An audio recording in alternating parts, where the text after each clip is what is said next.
just like he did with Job. Job is such a long book that we struggle to step back and look at the whole thing. Sure. And discern the beginning from the end and the end from the beginning. Right. But you ever notice when you watch a movie, you don't just watch the first 10 minutes and then make a conclusion about the movie. Right. You watch the whole movie. Unless right? it's a Hallmark movie. Well, maybe if it's a Hallmark movie, because they're all the same. But do you see what I'm saying with Job? We can't read the first few chapters and make conclusions about Job without getting to the end, where it says God came down in a whirlwind and says, who is it that darkens my counsel with words without knowledge? Yes. He basically comes in and says, who paints me in an unrighteous image by speaking words about me that have no understanding? Yeah. That's what he comes and says. And then he walks Job through the whole deal. Were you there when I created the heavens? Were you there when I created the earth? Were you there when I created the sun? Were you there? No. And then Job's like, you're right, dude. I don't know anything about you. Okay, that's where Jesus is God. Mankind is Job.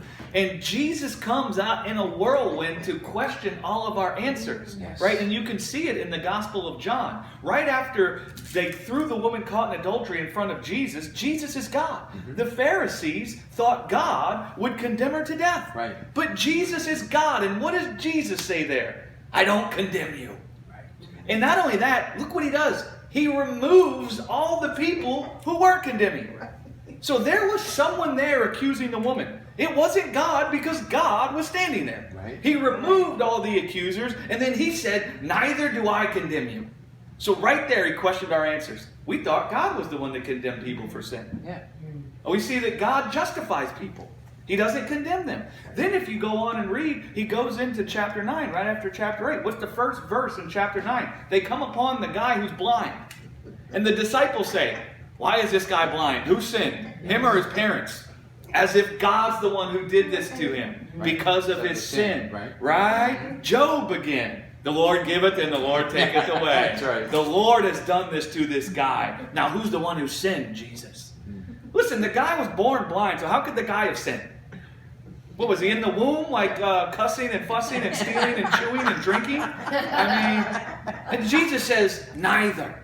That ain't got nothing to do with it, but I'm about to heal this guy's blindness so you can see that God is not the author of the death that comes from sin, but you can see God's the one who heals. He questioned our answers again. We saw God as the one serving us with death because of our sin, and then Jesus says he reveals God is the one that heals people from sin.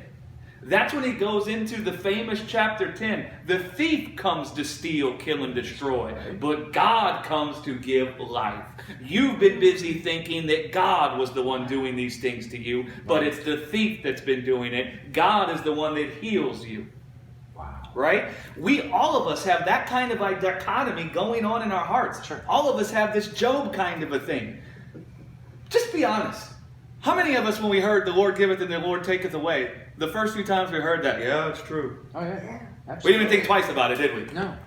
Because you can look at your life and see the good things come and go. It's like, well, no, yeah, things that. Right?